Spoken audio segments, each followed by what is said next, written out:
Golf is a game that is played on a 5-inch course. Rhythm and timing are the two things which we all must have, yet no one knows how to teach either.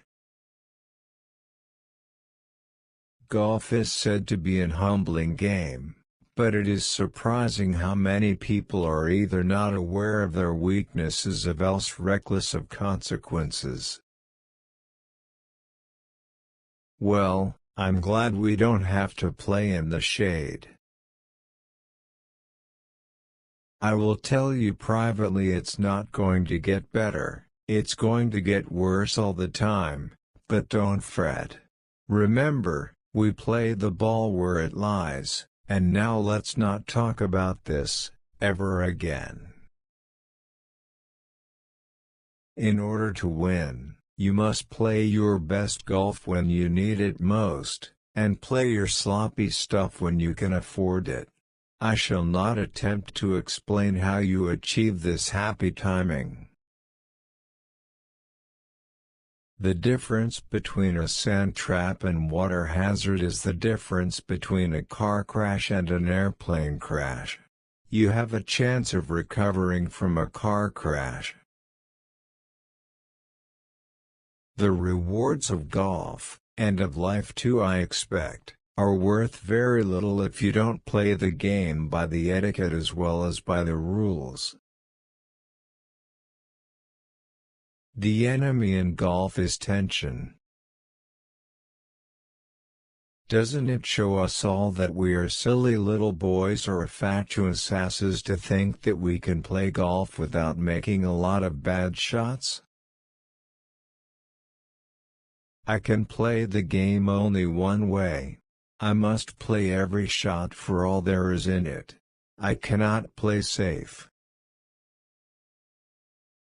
If I had ever been set down in any one place and told I was to play there, and nowhere else, for the rest of my life, I should have chosen the old course at St. Andrews. It is nothing new or original to say that golf is played one stroke at a time. But it took me many years to realize it.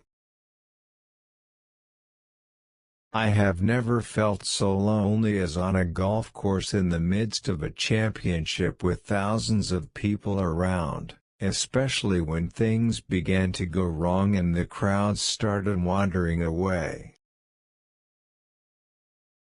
It is nevertheless a game of considerable passion, either of the explosive type, or that which burns inwardly and sears the soul.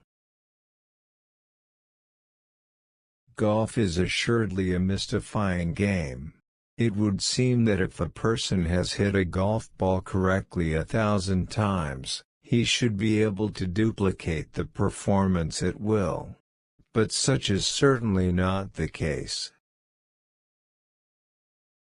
If ever I needed an 8-foot putt, and everything I owned depended on it, I would want Arnold Palmer to putt for me.